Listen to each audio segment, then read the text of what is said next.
오늘 이 시간을 굉장히 많이 기다렸습니다. 설교하고 싶어서가 아니라 이 시간이 빨리 와야 정 목사님이 빨리 오시기 때문에 목사님을 오매불만 기다리는 마음으로 이 시간을 간절히 기다렸습니다. 그러나 지난 한 주간은 이 시간이 왜 이렇게 빨리 오는 건지 좀 더 늦게 왔으면 했던 시간들이었습니다. 잠도 제대로 못 자고 이 시간이 그냥 안 왔으면 했던 참 사람의 마음이 간사함을 느낍니다. 그러나 두 번 잘 견뎌내면 정 목사님 오시니까 그런 새로운 소망을 가지고 정말 제 말씀을 좀 나누고자 싶습니다. 저희는 9월 10일부터 창세기를 묵상하기 시작했습니다. 그래서 아브라함부터 이삭, 야곱, 요셉에 이르기까지 4명의 족장사를 저희가 살폈습니다. 여러분은 어떤 족장들의 인생을 보면서 여러분의 삶의 귀한 도전을 받으셨습니까? 어떤 분들의 모습들을 보면서 여러분의 삶에도 나도 이렇게 적용하고 싶다라는 생각들을 해보셨습니까? 저는 다시 창세기를 묵상하는 과정 속에 야곱이 참 마음에 들었습니다. 왜냐하면 너무 내 모습이었거든요. 하나님을 경험하고 만나고 주의 손길을 누렸음에도 불구하고 여전히 자기 생각, 자기 뜻대로 계획하고 이끌어가는 야곱의 모습들을 보면서 어찌 저와 똑같은지 이신점심의 마음을 느꼈습니다. 그러나 반대로 요셉을 보면서는 얘는 인간이 아니다. 우리가 그렇게 좋아하는 다윗마저도 우리아 안에 밧세바를 범했던 큰 죄를 범한 죄인인데 요셉의 인생 속에서는 자기가 지은 큰 죄가 없어요. 그렇지 않습니까? 너무 모든 시간들이 오히려 아무런 죄 없이 억울함을 당하면서 그러나 결국은 그 억울함을 인내하면서 애굽의 총리까지 이루고 있는 모습을 보여주는 이 요셉의 모습. 얘는 나와 성정이 다른 인간이구나 를 느끼면서 오히려 요셉을 닮기보다는 이렇게 거리감을 두려고 하는 모습들을, 그런데 묵상할수록 요셉의 인생의 하반부로 갈수록 그것이 아니었구나를 깨달았습니다. 요셉은 나와 같은 성정이 있는 사람이구나. 요셉의 인생도 별거 아니었구나. 내가 착각하고 있었구나를 깨달았습니다. 오늘 창세기 49장 말씀은 요셉의 아버지 야곱이 12아들들에게 축복의 메시지를 주고 있는 본문입니다. 그 중에 오늘 22절부터 26절까지는 요셉에게 해당된 말씀이지요. 그런데 이 축복들을 가만히 살펴보면 아들들의 그동안 살아왔던 삶과 무관하지 않습니다. 아버지 야곱이 볼 때 자식들이 그렇게 살아온 거예요. 살아온 그 삶의 모습들대로 기초해서 그들의 삶이 어떻게 이루어질 것인지를 이야기하고 있는 축복의 장입니다. 오늘 저는 창세기 49장의 이 본문을 깊이 강의하지는 않을 것입니다. 제가 요셉의 전체의 이야기를 말씀드리려고 하거든요. 그러면서 어떤 본문을 선택할까? 이 요셉의 37장부터 50장까지 이어지는 이 많은 장 중에 어떤 장을 선택해서 말씀을 전할까 고민하다가 저에게 딱 꽂혔던 한 단어, 그 한 문장이 있었습니다. 그것은 바로 샘 곁에 무성한 가지. 오늘 바로 야곱 아버지가 요셉을 향해 또 던졌던 말입니다. 너는 가지라. 그런데 보통 가지가 아니라 늘 샘으로부터 공급받는 무성한 가지다 라는 말씀을 던져주고 있거든요. 어떻게 이 요셉이 이런 아버지로부터 이런 축복을 얻을 수 있었을까? 우리가 요셉의 인생은 대부분 신앙 경력이 있는 분들은 다 꿰뚫고 있을 것입니다. 요셉이 어떤 삶을 살았는지 다 이미 벌써 머릿속에 이렇게 스쳐 지나가고 있을 줄 믿습니다.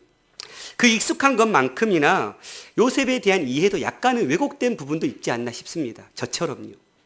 요셉은 범접할 수 없는 인물, 나하고는 성정이 다른 인물.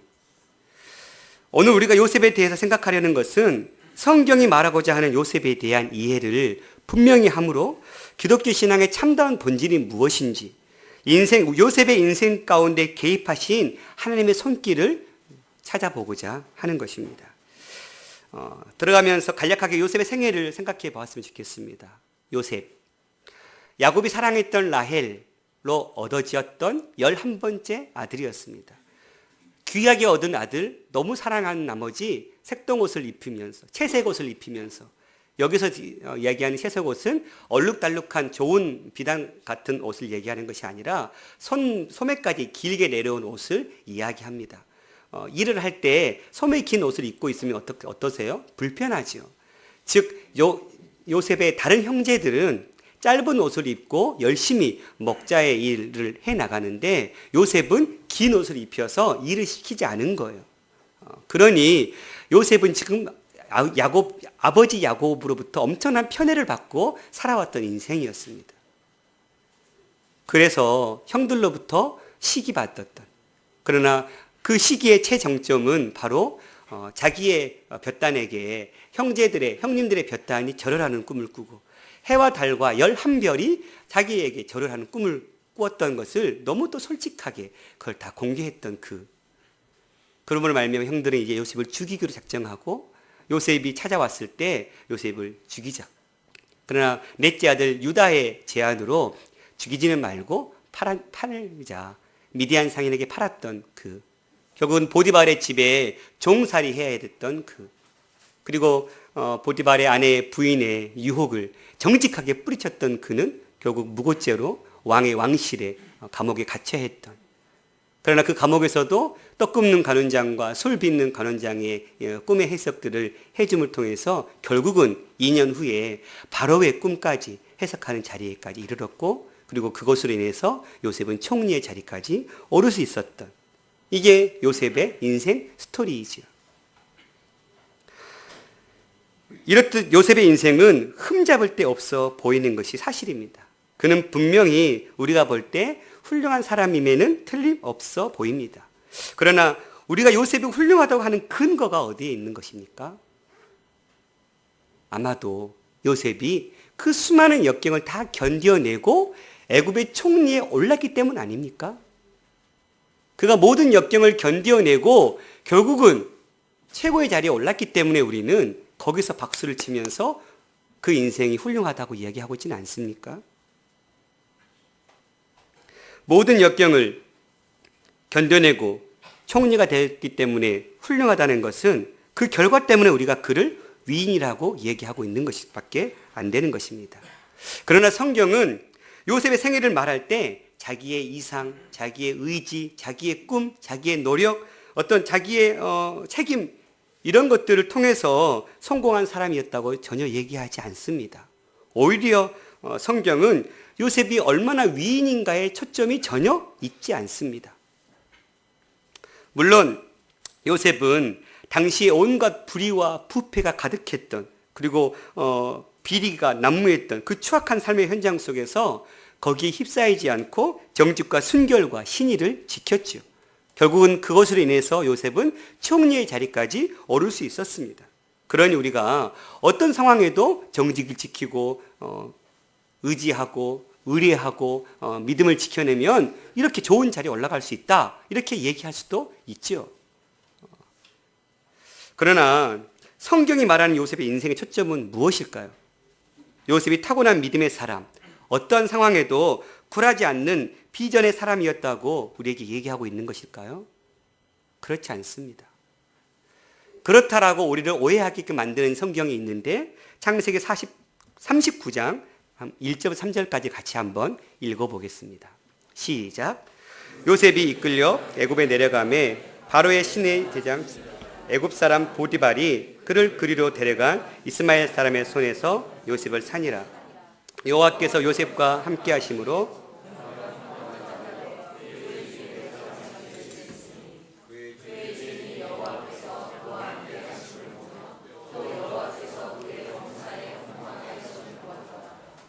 네, 그렇습니다. 요셉은 형들에 의해서 억울하게 애굽으로 팔려가는 신세가 되었고 결국은 보디발 집에 종살이해야 되는 역경 가운데 들어왔습니다.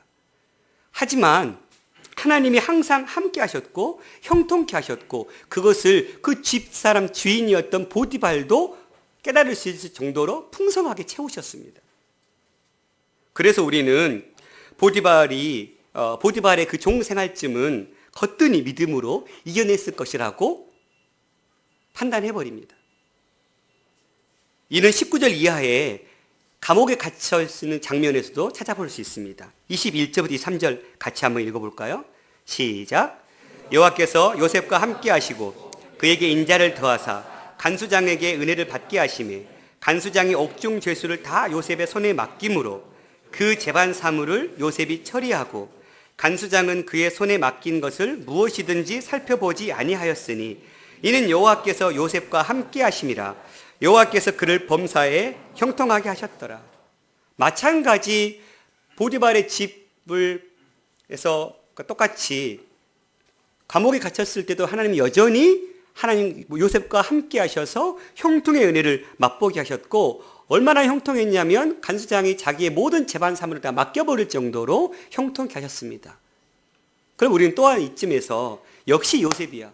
역시 요셉은 믿음의 사람으로서 이 간수의 재반 사무까지 맡을 수 있는 그런 일들을 역시 해내는구나 라고 우리는 생각할 수 있는 것이죠. 나는 언제 이 요셉과 같은 믿음을 가져보나, 참 부럽다, 이런 생각으로 우리가 접근할 수 있다는 것입니다. 물론 요셉은 어디 가서나 하나님이 함께 하셨습니다. 하나님의 손으로 인해 형통을 누렸습니다. 그렇다고 억울한 종살이와 억울한 옥살이가 편했을까요? 거뜬히 해낼 만한 했을까요? 어떤 고민이나 갈등이나 후회나 하나님을 향한 원망 없이 이 일을 이뤄냈을까요? 절대 아닐 것입니다. 요셉은 그 종 되었던 집에서 하나님이 함께 하시고 하나님을 믿는 믿음을 지켰지만 환경은 개선되지 않았습니다. 오히려 감옥에 갇혔고 요셉의 삶은 더 악화되었습니다. 그런 삶을 보면서 요셉은 어떻겠을까요? 오히려 믿음을 지키고 자기의 순결을 지키고 자기의 정직을 지켰으면 더 좋은 삶의 환경이 열려야 될 텐데, 그렇지 않았을 때 요셉의 마음, 여전히 주께서 하시겠지 하고 있었을까요? 이 길이 주님께서 기뻐하시는 길이겠지 하면서 거뜬히 이겨냈을까요? 그렇다고 보기 어렵습니다. 하나님의 나라의 모자이크가 완성하기 전에, 완성되지 않는 그 시점에 현재의 고난은 궁극적으로 어떤 의미와 가치를 지니는지 우리가 온전히 이해하면서 그 고난을 기쁨과 감사로 수용하는 것, 이것은 어려운 일입니다. 우리가 다 지나고 나서 보니까 그 힘든 시간이 결국은 하나님의 역사 속에서 이렇게 짜맞춰졌구나를 탄식하면서 고백하고 감사하게 되는 것이지, 그 역경의 터널을 지나가고 있는 그때에는 우리는 수많은 원망과 불평을 쏟아내고 하나님 어디 계시냐고, 왜 내 기도를 응답하지 않으시냐고, 도대체 왜 나에게는 찾아오시지 않으시냐고 우리는 원망하는 것이 쉬운 일입니다. 여러분 그렇게 사시지 않으셨습니까? 저는 너무 그렇게 살았습니다. 왜 이렇게 개척교회를 섬기려고 헌신하는데 주님은 저에게 이렇게 물질의 고난을 주십니까? 왜 개척교회 이렇게 열심히 세우고 섬기고 있는데 내 딸은 교통사고를 나서 사경을 헤매야 합니까? 원망과 불평 너무너무 많았습니다. 왜 내가 신용불량자의 위기까지 내가 내 힘으로 교회를 열심히 하려고 했는데 결국 그의 결과는 이것밖에 안 됩니까? 원망했던 적이 많았습니다. 요셉은 어땠을까요? 요셉은 형들의 시기로 인해서 애굽에 팔릴 당시에는, 또 애굽에서 감옥살이를 할 때에는 자신의 신세를 어떻게 이해했을까요? 형들이 자기에게 복종하고 섬길 것이라는 그 꿈을 기억해내면서 이것이 그 꿈을 이루어가는 과정일 거야, 그렇게 생각했을까요? 그렇게 보기에는 우리의 모습을 볼 때만 해도 어려운 모습인 것 같습니다.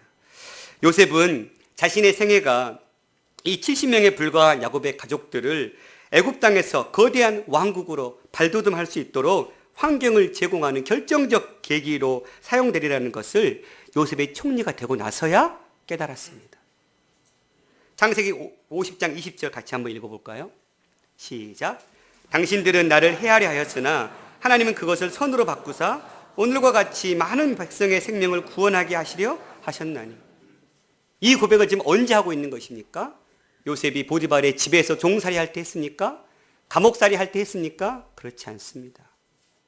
이미 그 오랜 고통의 시간을 다 견뎌내고 난 이후에 자기 가족들을 다 불러 모아놓고 형들에게 하고 있는 말이 지금 형들이 나를 비록 팔았지만 하나님께서 나를 이런 계획 속에서 나를 인도하셨다라고 고백하고 있는 것입니다. 요셉은 자기의 노년의 때에 자기가 젊었을 때 그 고통의 시간들이 왜 필요했는지를 깨달은 것입니다. 결단코 그 시간 속에서 있을 그 상황 속에서는 그 하나님을 바라보지 못했습니다. 어떻게 알 수 있냐고요? 시편 105편을 보면 알 수 있습니다. 17절부터 19절까지 함께 읽어보겠습니다. 시작. 그가 한 사람을 앞서 보내셨음이며 요셉이 종으로 팔렸도다. 그의 발은 착고를 차고 그의 몸은 쇠사슬에 매었으니 곧 여호와의 말씀이 응할 때까지라. 그의 말씀이 그를 단련하였도다. 여러분 성경에 보시면 그의 몸 앞에 1이라는 풋노트가 붙어 있습니다. 제가 빨갛게 지금 표시해 놨거든요. 몸 앞에 1이라는 풋노트가 붙어 있어요. 그래서 그걸 찾아가 보시면 뭐라 써져 있냐면 he, 혼 이렇게 써져 있을 거예요. 즉 히브리어로 이 몸은 혼이라는 거예요. 혼. 몸이라는 단어가 아니라 혼이라는 네핏이라는 단어라는 거예요.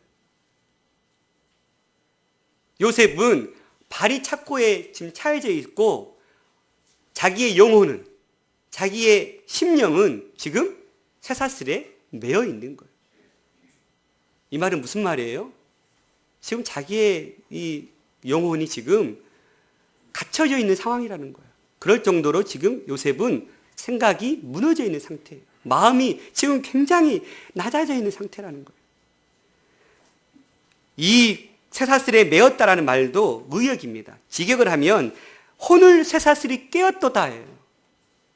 그러니까 외부 환경을 통해서 요셉의 마음을 지금 꿰버린 거예요. 그 외부 환경은 무엇입니까? 보디발의 종살이, 감옥의 옥살이, 이런 외부의 환경이 지금 요셉의 마음을 휘잡아 버린 거예요. 마음을 지키지 못하도록 요셉의 마음을 붙잡아 버린 거예요. 이런 상황을 우리말로 표현하는 것이 혼비백산이죠. 혼이 떠나버린, 무언가 일을 하고 싶은데 전혀 마음이 무너져 버린 상태. 그게 바로 지금 요셉의 상태라고 얘기하고 있는 것입니다. 요셉은 거뜬히 하나님의 약속을 바라보면서 자기에게 주어진 그 고난의 길을 넉넉히 걸어가지 않았습니다. 성경에 표현되지 않았지만 상상해보건대 요셉은 하나님 앞에서 울며 불며 탄식하면서 나를 이 고통 속에서 건져내어 달라고, 나를 이곳에서 빼내어 달라고 울부름쳤을 것입니다. 우리가 그러는 것처럼.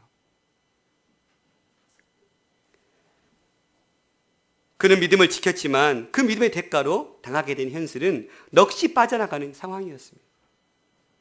요셉은 서두에 말씀드린 대로 의지의 인물이 아닙니다.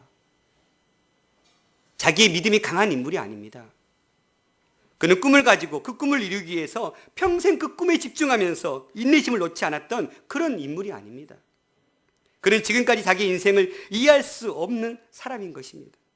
그는 최소한의 믿음을 가지고 있지만 이제 그 믿음도 감옥살이 중에 바닥을 드러내고 있습니다. 종노릇하면서 하나님을 모시듯 종노릇 했고 그 시험도 다 물리쳤지만 이제 감옥 생활에서 그는 자기가 가졌던 그 믿음의 바닥을 드러내고 있는 것입니다. 그런데 이 문제가 요셉의 문제뿐만이 아니라는 것입니다. 우리의 삶이 바로 이렇다라는 것입니다. 예수 믿으면 복 받아요. 예수 믿으면 만사형통이에요. 외치지만 그러나 진정 그렇습니까? 예수를 진정 따라가려고 하면 엄청난 고난과 역경의 터널을 건너지 않고서는 예수의 삶이 될 수 없는 것이 여러분 현실 아닙니까? 말씀대로 살아가는 것이 정말 밥 먹듯이 죽 먹듯이 쉽게 할 수 있는 일들입니까? 아닙니다. 원수를 사랑해야 되고 이웃을 사랑해야 되고 내 것을 나눠야 되고 내가 누려야 될 권리를 포기해야 되고 얼마나 많은 인생의 역경들이 찾아옵니까?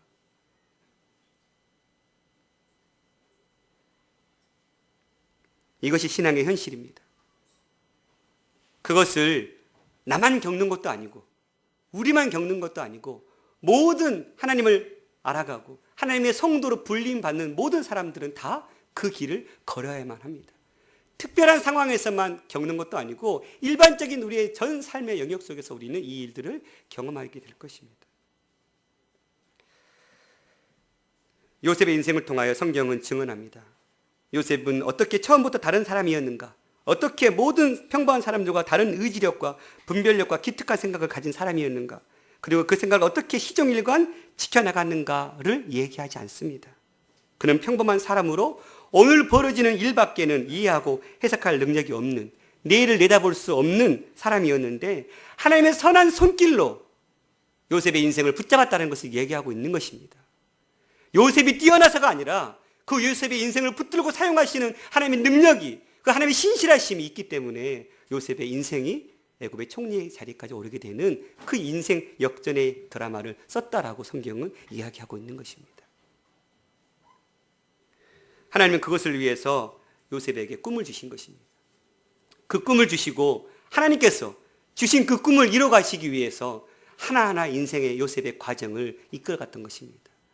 요셉의 인생 스토리를 하나님은 다 꿰뚫고 계시면서 그 인생 스토리 속에서 하나님 당신의 뜻을 요셉을 통해서 펼쳐내갔던 것입니다.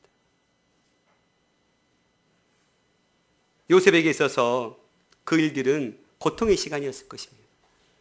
그 일들은 남에게 양보하고 싶은 일들이었을 것입니다.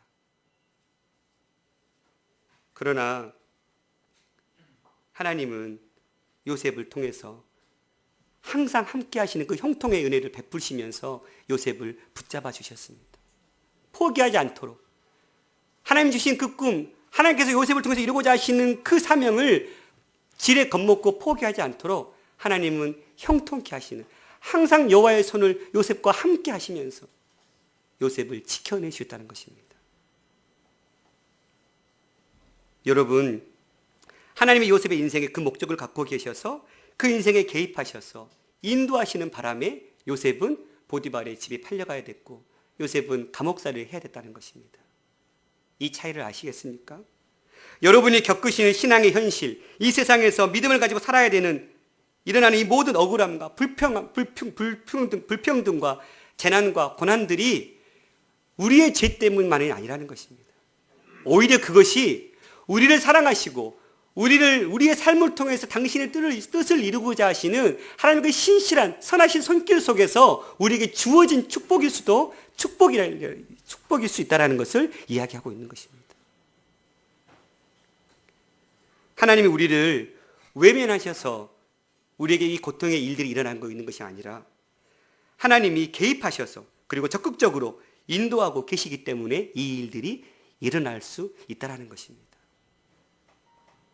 그러니 우리가 요셉의 인생을 통해서 확인해야 될 것은 그가 얼마나 의지적인 사람이었는가가 아니라 우리같이 보잘것없음과 분별없음과 지혜없음과 의지력이 부족하고 연약하고 미련하고 게으름에도 불구하고 하나님은 당신의 백성을 여전히 그 자신의 능력과 변함없으신 그 신실한 사랑으로 요셉을 만들어 이끌어내듯이 우리의 삶도 하나님께서 요셉과 같이 끌어가시는 하나님이시라는 것을 고백해야 된다는 것입니다. 나와 같이 연약한 자, 하나님의 가슴을 후벼파도 너무너무 많이 후벼파고 있는 나와 같은 미력한 자를 하나님 여전히 변치 않는 산처럼 그곳에 계시며 우리를 품어주시는, 상한 갈대를 꺾지 아니하시고 꺼져가는 등불을 끄지 아니하시는 그 사랑으로 나를 자녀 삼으셨고 자녀 삼으신 그 약속을 지키기 위해서 여전히 변함없이 내 인생을 개입하시고 내 인생을 끌어가시는 하나님이라는 것을 우리가 요셉의 인생을 통해서 고백해야 된다는 사실입니다. 요셉은 보잘것없는 인생이었습니다. 그 보잘것없는 인생을 여호와 하나님께서 보잘것 있는 인생으로 만들어 주신 것입니다. 요셉의 능력이, 요셉의 의지가 강해서가 아니라 그 요셉을 이끌고 가자 하시는 하나님의 능력이, 하나님의 의지가 강했기 때문에 요셉은 애굽의 총리의 자리까지 오를 수 있었습니다. 그랬기에 그는 그 자리에서 지난 삶을 돌아보면서 내가 한 것 아무것도 없다라는 것, 형들은 나를 팔았지만 그 일까지도 하나님께서 다 이미 나를 계획하시고 보내신 것이라고 그의 노년의 삶 속에 그 고백을 터뜨릴 수 있었습니다. 사랑하는 성도 여러분, 형들의 미움을 받아 팔려가야 했고 종노릇해야 됐고 무고를 당하여 감옥에까지 갇힌 상황에서도 그를 총리로 만들어내신 하나님의 작정과 개입의 신비가, 그 능력이 사실이라면, 내가 나를 어떤 조건과 상황 속에서 지금 절망하고 있고 힘들어 있고 고난의 길을 걷고 있는다 할지라도 우리는 그 속에서 나를 빚어낼 하나님을 고백하면서 나를 요셉처럼 똑같이, 요셉과 같이 내 그 고난을 통해서, 그 역경을 통해서 나를 빛내실 하나님을 우리는 찬양해야 합니다. 그 하나님, 우리의 믿음을 통해서 고백해내야 합니다. 지금 나는 죽을 것 같은 고통이고 너무너무 힘들지만 내 이 인생을 적극적으로 개입하셔서 이끄시는 하나님을 내가 바라보겠습니다. 당신께 내 모든 인생을 맡겨드립니다.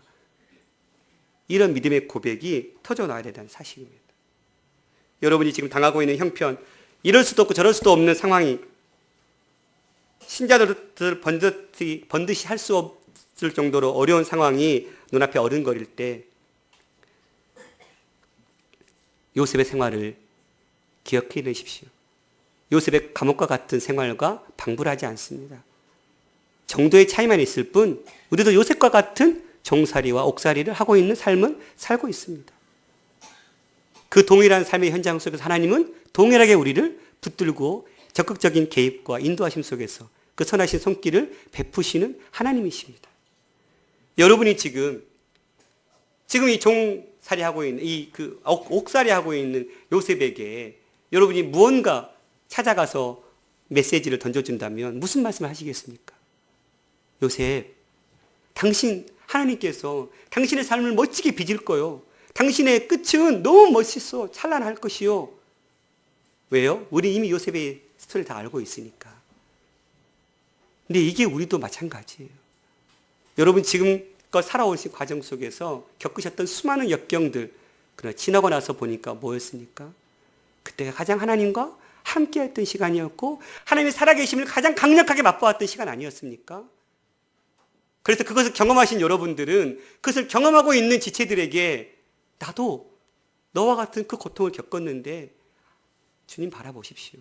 하나님께서 멋지게 당신을 세우실 것입니다 라고 이야기하지 않습니까? 그런데 문제는 또다시 그 일이 반복될 때 우리는 어떻습니까?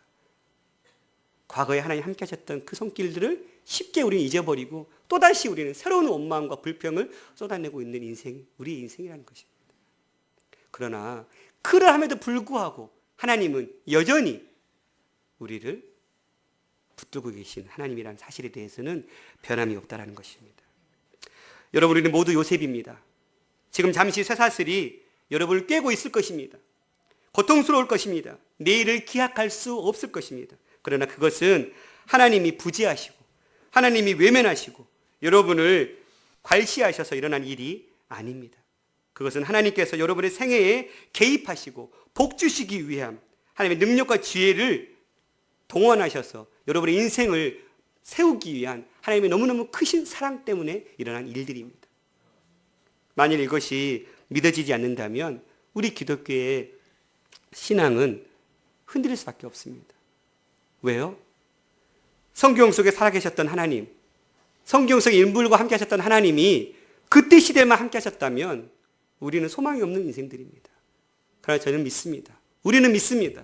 이 성경 속에 계시된 하나님이 지금도 말씀 속에 파묻혀 계시지 아니하시고 지금도 살아 역사하셔서 천지 만물을 통치하시고 다스리시는 분이심을, 그리고 그 천지의 운행자가 바로 우리 한 사람 한 사람을, 내 이름 한 사람 한 사람을 기억하기 위해서 자신의 손바닥에 우리 이름을 새기고 우리 인생 한 사람 한 사람의 인생을 기억하시면서 이끌어 가시는 하나님이라는 것을 우리는 고백할 수밖에 없습니다. 그 하나님을 바라봅시다. 그 선하신 손으로 이끄시는 하나님을 바라봅시다.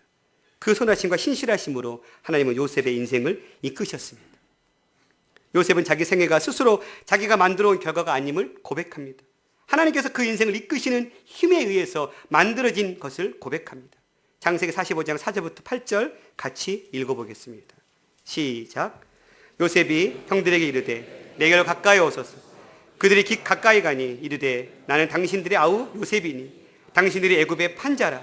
당신들이 나를 이곳에 팔았다고 해서 근심하지 마소서. 한탄하지 마소서. 하나님이 생명을 구원하시려고 나를 당신보다 먼저 보내셨나이다. 이 땅에 2년 동안 흉년이 들었으나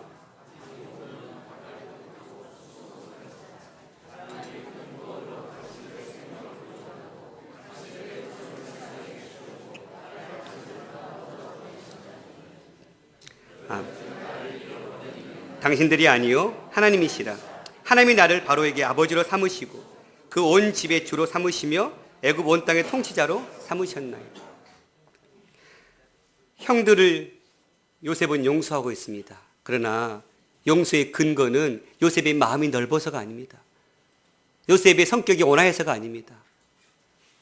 이 모든 일을 이끄시고 인도하시는 분이 하나님이셨음을 바라보았기 때문에, 깨달았기 때문에 요셉은 형들을 거뜬히 용서할 수 있었습니다. 형들이 나를 시기해서 팔았지만 그 형들이 판 거 아니요. 형들은 내 인생에 어떠한 역할도 하지 못했어. 오히려 하나님께서 형들을 통해서 그 악한 일을 선으로 바꾸셨어.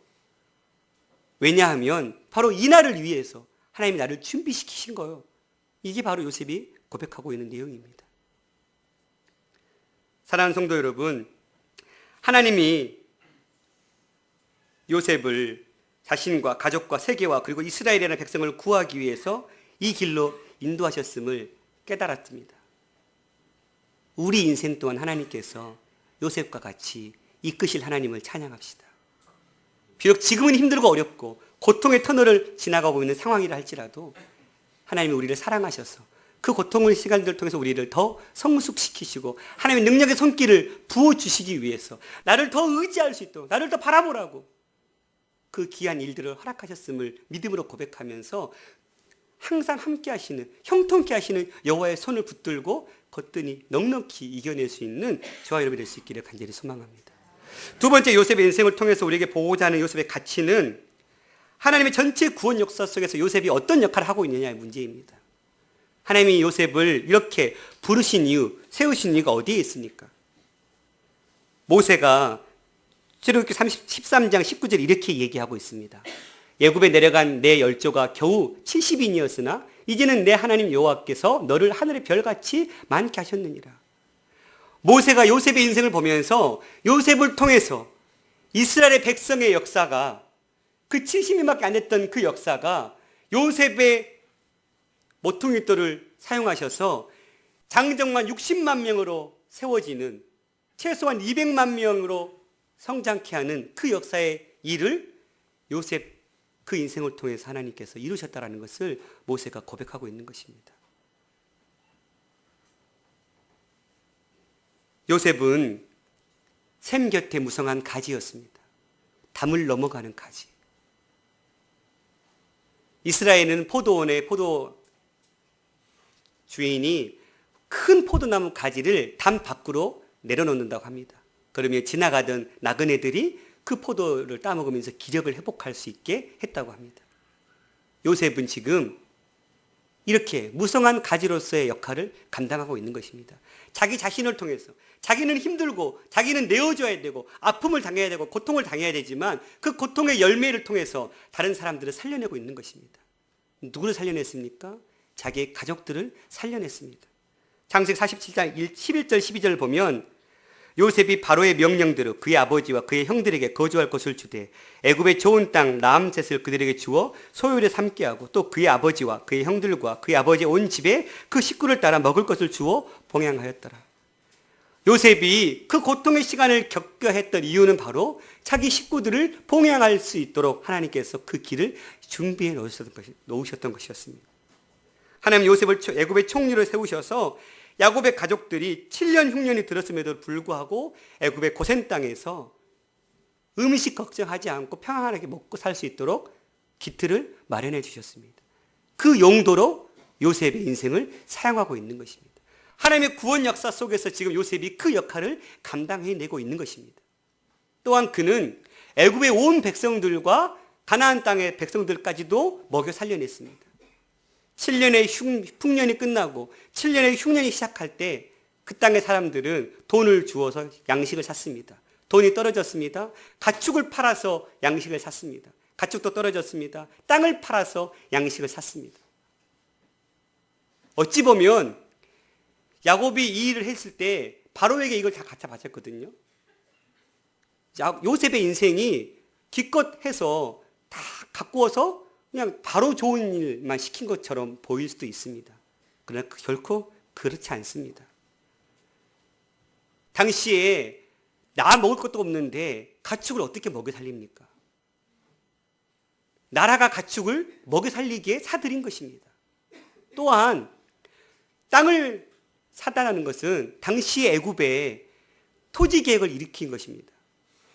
많은 사람은 많은 땅을, 부자는 많은 땅을 갖고 있고 가난한 자는 작은 땅을 갖고 있는 그 시대에 땅을 다 사들임을 통해서 결국은 모든 사람에게 공통된 땅을 분배해버린 것입니다.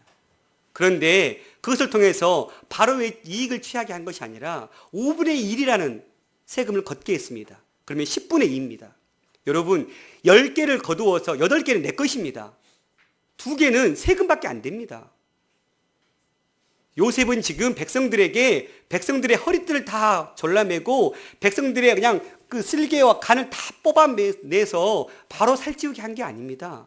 당시 애굽의 토지의 잘못된 정책을 바로 잡아놓은 것입니다. 그래서 창세기 47장 25절에 보면 이렇게 고백하고 있습니다. 그들이 이르되 주께서 우리를 살리셨사오니 우리가 주께 은혜를 입고 바로의 종이 되겠나이다. 이것은 지금 애굽과 가나안의 백성들이 하고 있는 고백입니다. 그들이 이르되 주께서 요셉 당신이 요셉을 주라고 표현할 정도로 요셉 당신이 우리를 살렸습니다. 이때는 지금 땅을 다 팔 때입니다. 땅을 다 팔면서 고백하는 것은 당신이 우리를 살렸습니다. 우리가 기꺼이 바로의 종이 되겠습니다. 왜요? 그게 현명한 길이었으니까. 10개 중에 8개는 내 거였고요. 2개만 주면 되는 거였거든요. 당시 거둬들인 세금에 비하면 훨씬 더 적은 금액이었습니다. 요셉은 이렇게 어려운 7년의 기간 동안에 많은 사람들을 먹여 살릴 수 있는, 그 생명을 유지할 수 있는 샘 곁에 무성한 가지의 인생이 되었습니다. 말씀 마치겠습니다. 요셉은 담을 넘는 가지였습니다. 요셉 때문에 다른 사람이 덕을 보는 진정한 샘 곁에 담을 넘는 가지의 인생을 살았습니다. 어떻게요? 하나님의 선하신 손길 속에서 그렇게 풍성한 가지의 인생으로 바뀌어졌습니다. 오늘 본문 말씀에 보면 요셉은 무성한 가지 곧 샘 곁에 무성한 가지라 그 가지가 담을 넘었도다. 그런데 23절에 활 쏘는 자가 그를 학대하며 적개심을 가지고 그를 쏘았으나 형들이 팔았다라는 거예요. 아버지가 지금 고백하고 있는 거거든요.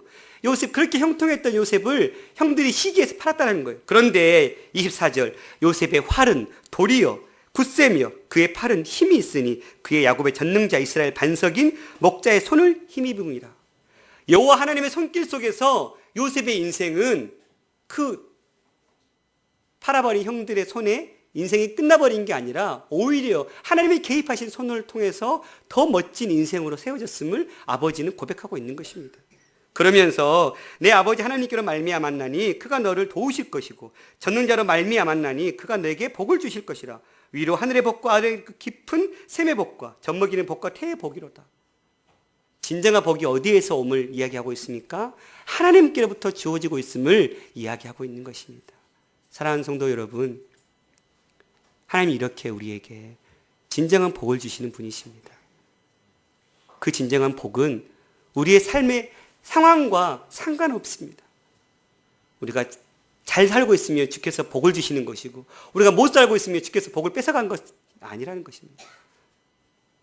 우리의 상황이 어떻든지 간에 하나님 우리를 이끄시고 선하신 손길로 우리를 당신의 뜻을 이루어 가시는 하나님이라는 것입니다. 악이 기승을 부리는 이 세상에서 하나님께서 이 모든 악에도 불구하고 이 모든 악 속에서도 그리스도의 부활의 능력으로 궁극적으로 하나님 나라의 선을 이루실 것을 믿는 믿음을 붙잡고 살아가십시오. 내가 지금 내 상황은, 내게 주어져 있는 상황은 암담하고 갈 길이 보이지 않지만 여전히 하나님은 살아계시고 그 선하신 손길로 내 삶을 이끄실 거라는 믿음의 고백으로 담대히 나아가십시오.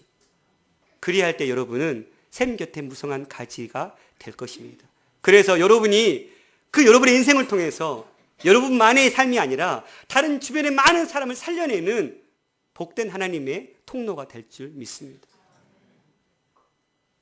하나님께서 그 인생을 위해서 우리를 부르신 것입니다. 저와 여러분 어느 한 사람도 하나님께서 소중히 여기지 않아야 하는 사람은 없습니다. 모두가 다 각자의 자리에서 부름받은 사람들입니다. 그 부름의 차이는 다를 수 있습니다. 그 차이를 비교하지 마시고 내게 주신 비전, 내게 주신 꿈, 내게 주신 하나님의 뜻이 어디에 있는지를 발견하고 그 뜻을 쫓아서 힘들고 어려울 때 포기하지 아니하고 도우시는 선한 손길을 의지하면서 견뎌내십시오. 그러면 귀한 열매가 맺어질 것입니다. 여러분, 요셉이 이런 고통을 맛보았기 때문에 형들을 용납할 수 있었을 것입니다. 여러분, 고통을 맛본 자가 위로할 수 있습니다. 그런 여러분이 당한 고통은 고통당하고 있는 사람들에게 희망의 메시지를 줄 수 있는 약이라는 사실입니다. 그 소망을 여러분이 지금 준비해내고 있는 것입니다. 저는 자식이 아파서 고통하고 있는 사람은 위로할 수 있습니다. 제 3딸 중에 2딸이 생명위기까지 갔었으니까 저는 누구보다도 위로할 수 있습니다. 왜요? 경험해봤으니까. 눈물을 흘려봤으니까. 애통해봤으니까. 저는 또 물질로 고통당하고 있는 사람들 마음으로 이해할 수 있습니다. 왜요? 겪어봤으니까. 그런데 청소년 비행자들, 이런 사람들, 이런 아이들 저 이해할 수가 없습니다. 왜요? 제가 그런 삶을 안 살아봤거든요. 머리로는 이해가 되는데 이해가 안 돼. 요즘 제가 상담받고 있는 지체 중에 공황장애를 앓고 있는 지체가 있습니다. 그런데 해줄 말이 없어요. 내가 공황장애 뭔지를 모르겠어요. 단어로는 알겠는데 느껴보지 못해서 그게 어떤 고통인지, 왜 그 큰 고통 나에게 찾아오는지를 이해가 안 되는 거예요. 아니 그냥 긍정적으로 살면 될 것 같은데 이해가 안 돼요. 사랑하는 성도 여러분, 여러분의 고통, 여러분의 고난이 하나님께서 하나님의 살아계심을 나타내고 다른 사람을 살려내는 복된 밑거름이 될 줄 믿습니다.